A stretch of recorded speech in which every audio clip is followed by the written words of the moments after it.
I'm Marley Cutbush from Flagship International Yacht Brokers and Nordhavn, Australasia. And today we're on the Gold Coast and we're fortunate enough to be on board Ara Roa, a 2013 Nordhavn 60, and a vessel that I was fortunate enough to bring across the Pacific about 10 years ago. So it's a full circle for me and absolutely pleasure to welcome you on board. There is a lot to get through, so I won't bore you now, but I look forward to welcoming you on board.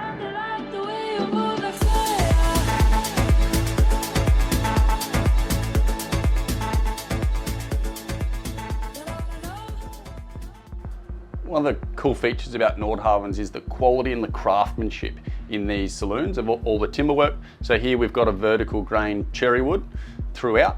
Again, the saloon configuration can be altered. This particular boat has a settee aft with a nice starburst teak table, and then a couple of chairs that can also slide under the breakfast bar.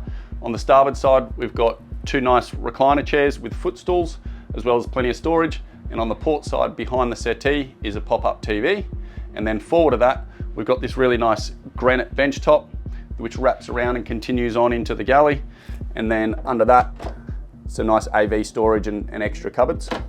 The main thing that you really notice as you come in here is that this is a 60-foot boat, and the beam in this saloon is phenomenal. And that's achieved because we've just got an asymmetrical layout, so we can just walk down the starboard side to get up to the bow, and the port side, we're just right to the outboard side of the boat. So that just gives you all this beam, certainly lots of headroom, some grab rails and all the downlights. This headline has just been replaced, but just the volume in here is truly spectacular.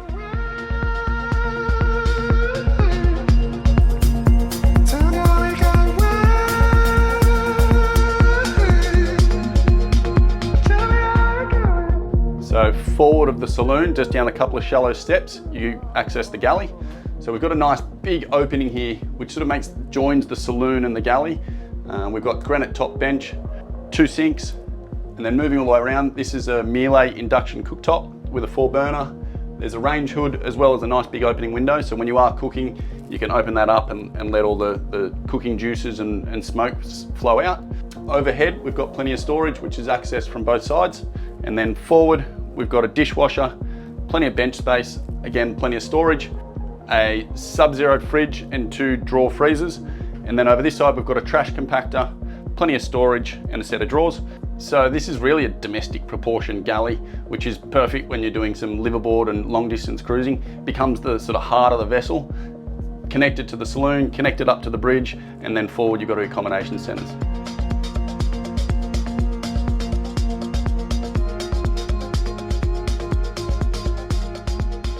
So the bridge setup, sort of moving around just to run through everything. We've got our ABT TRAC stabilisers.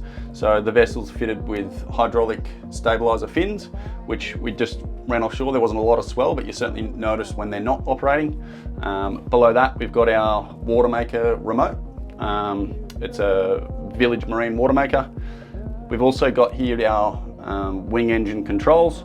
And then moving across, we've got 4 separate screens. So they're running everything from a Furuno radar, time zero, or another redundancy navigation system. We've got cameras throughout the boat, which can be pulled up on these screens. The beauty, these are actually just computer screens with a bunch of different plugins going through, whether it be the Furuno, the time zero, cameras, the FLIR. So you can set these screens up just however you like, depending on the conditions or depending where you're cruising. If you're nighttime nav or daytime nav, quite a unique setup in that you've just sort of got it all there in front of you. You can reach everything from this SID chair. Then moving down, we've got our autopilot, one of our Furuno controls, a keyboard for the ship's computer, and then our main engine control, and then our thrusters. So it's got bow and stern thrusters, side power bow and stern thrusters. And then moving across, we've got 2 VHFs. So again, redundancy on redundancy. We've got 2 autopilots all running on 2 completely different rams down in the steering area. 2 VHFs, 2 autopilots, 2 engine sources, 2 navigation equipments, 2 radars. It just sort of keeps going. So redundancy on redundancy, which is something that, certainly if you're going to get some miles onto the keel, redundancy is crucial. Down here, we've got our breaker board. So it's a 240 volt boat, or 50 cycle boat. So running 24 volts on the DC side, and then 220, 240 on the AC side. The generator or the inverters, so it's got two Victron inverter chargers, and they have actually been replaced only a couple of years ago, but they will run most things on the boat that are on the AC side without the generator running. But then if you wanted to run things like your hot plate, your air conditioning, your hot water system, things like that, then you fire up that generator. It's got a FLIR camera, nighttime night vision camera, which is pretty handy if you're coming into some unknown ports at night.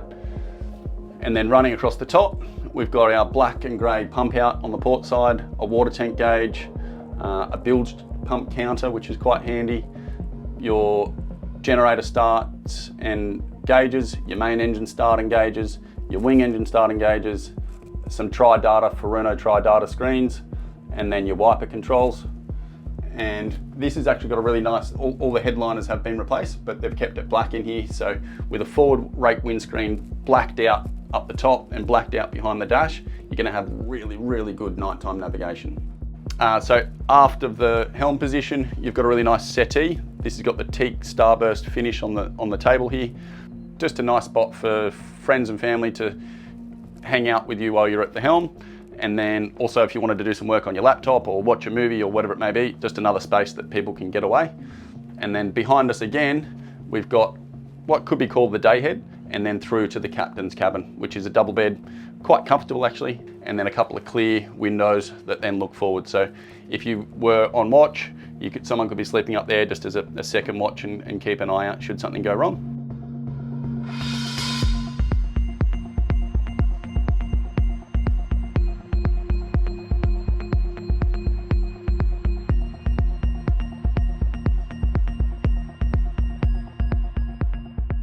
Ara Roa is a 3-cabin version of the Nordhavn 60, which gives you this full beam master cabin.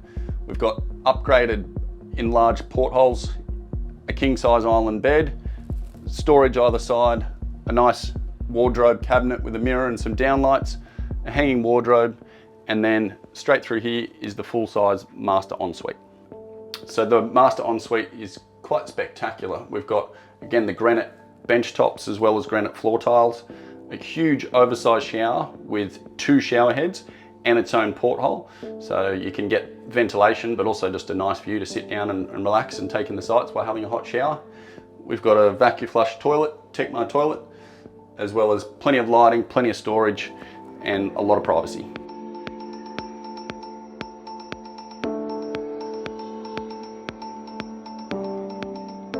So Ara Roa has the VIP forward, so this is an island queen bed. We've got 3 deck hatches, which allows for ventilation as well as plenty of natural light, as you can see down here. Portholes down each side, storage, lots of storage under the bed. And then moving back aft, we've got another ensuite with a separate shower stall, granite bench tops, granite floor tiles, and down underneath is the really cool part. That's down into the cofferdam, which is a really nice machinery space, which we'll check out now.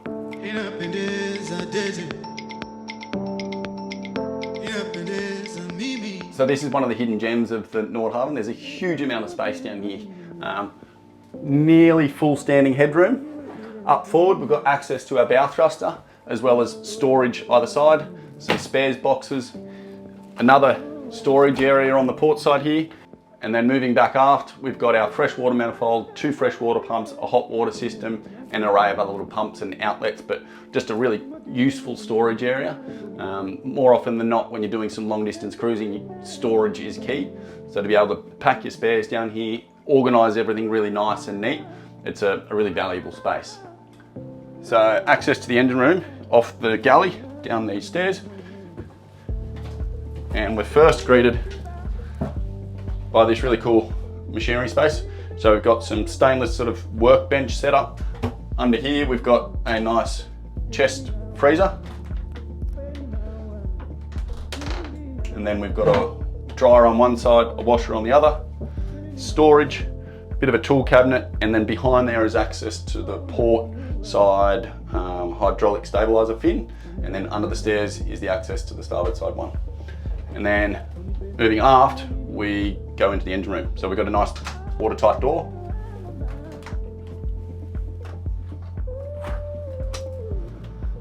So moving aft, the engine room is accessed through a diamond sea glazed watertight door.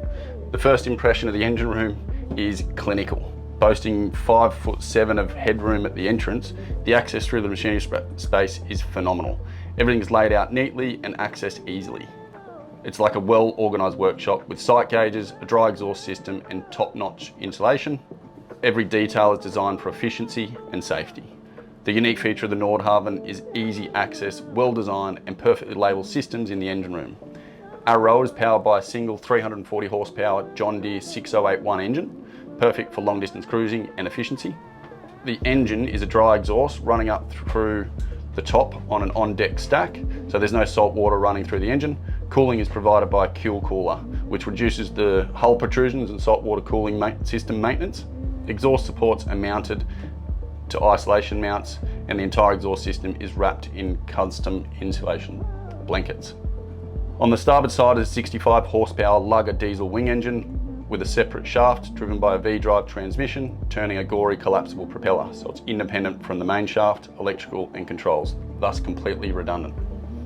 The engine room also houses an upgraded 20 kilowatt Northern Lights generator, fully encased in sound shields.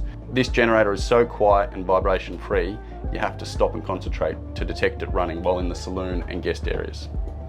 The fuel manifold, oil change manifold, and vessel machinery systems are all designed to be easy to maintain, easy access, and simple to operate.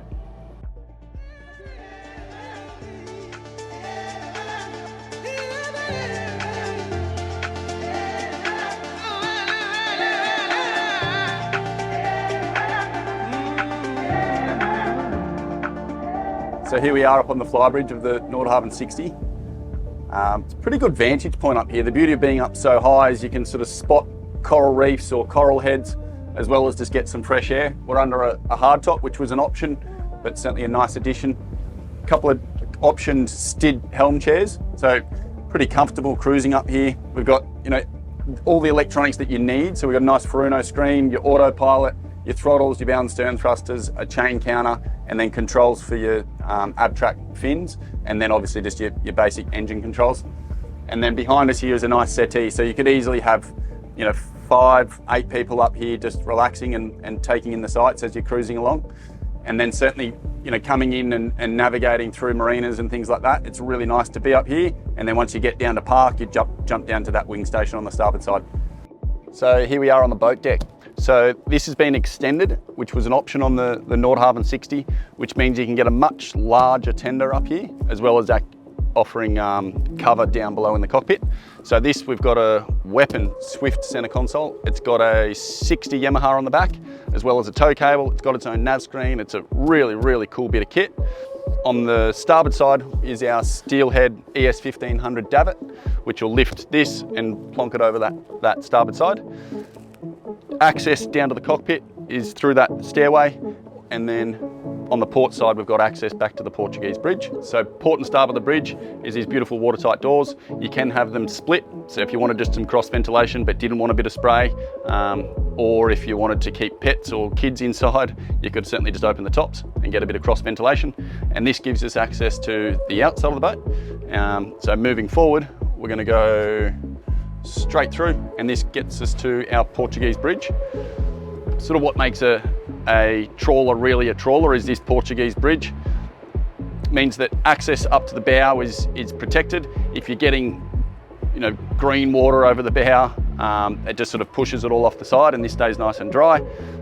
Good amount of storage, both port and starboard. And then on the starboard side, we've got another wing station. So out here on the starboard side of the Portuguese bridge is another wing station. So here again, we've got bow and stern thruster controls, our anchor windlass controls, a horn and engine start and stop, as well as your throttles. So if you're bow into a slip or starboard side to and backing down, this is a great spot to maneuver the boat from. But also if you're dropping the anchor and you're light-handed, you can sort of control things from here and just make sure, if you're dropping or retrieving, making sure you're lining up right. So another just handy position to operate the vessel from. It's just my nature, I ruin. Stealing kisses in those misses within. Stealing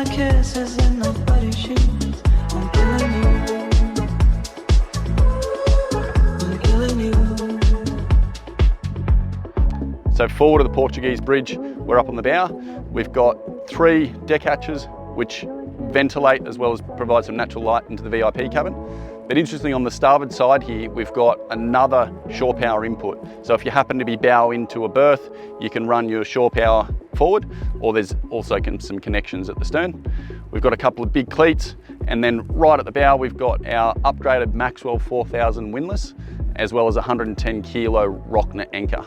Some really nice stainless rails either side, but you know, this is where the work happens, and it's certainly a usable space, all on flat, non-skid, moulded diamond pattern decking. Crack this spine.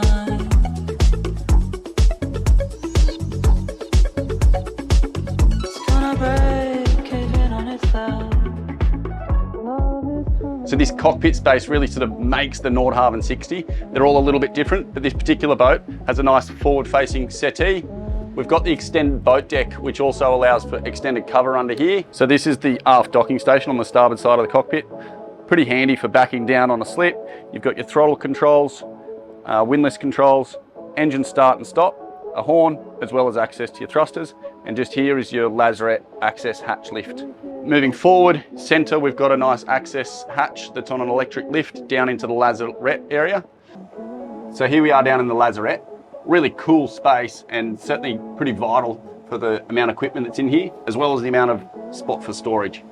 So sort of moving around, we've got the 2 3000 Victron inverter chargers, as well as another 100 amp charger that runs separately.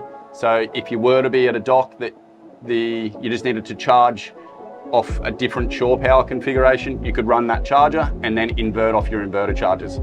Then we've got a CFI system, access to our engine room through another watertight door, and then an array of battery switches, bus bars and breakers, a nice toolkit. Then we've got the power pack for the davit, as well as some filters for the water maker, and then the water maker itself. And then moving aft, we've got an aircon compressor, and then access to our steering gear and the autopilots. So there is a hydraulic manifold at the back, which allows you to choose which autopilot you're running off. Your steering system with an emergency tiller, access aft to the stern thruster tube. And then moving around aft on the port side, we've got another aircon chiller, a Bauer Junior 2 dive compressor, and then another battery bank. So this is all quite a useful space. So things like paddle boards or dry store, toys, because it's so easy to access at the cockpit, this becomes quite a valuable space on board. But you can see typical Nordhavn, perfectly laid out, immaculate maintained, even carpeted floors, and really easy to access. So a really cool space.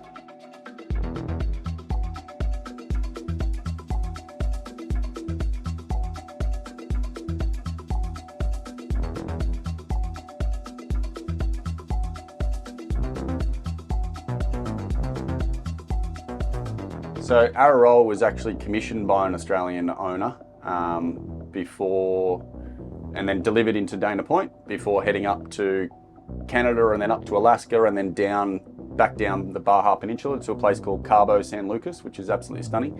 And it was there that I was fortunate enough to jump on board with the second owner to prep her to come across the Pacific. So we had a couple of weeks in Cabo San Lucas before heading back up to Nordhavn headquarters at Dana Point. It was interesting as we were leaving out the heads in Cabo, the port control was sort of wondering why everyone else was coming in, because there was a crazy storm coming and these crazy Australians were heading out. So we copped a bit of a beating, but the boat handled it fine, and up to Dana Point. Spent a couple of weeks there with the Nordhavn crew before heading over to Hawaii. And then we came south down to a beautiful little atoll called Fanning Island. From Fanning Island, we went down to Samoa, and then Fiji, Newcastle, Vanuatu, and then Sydney.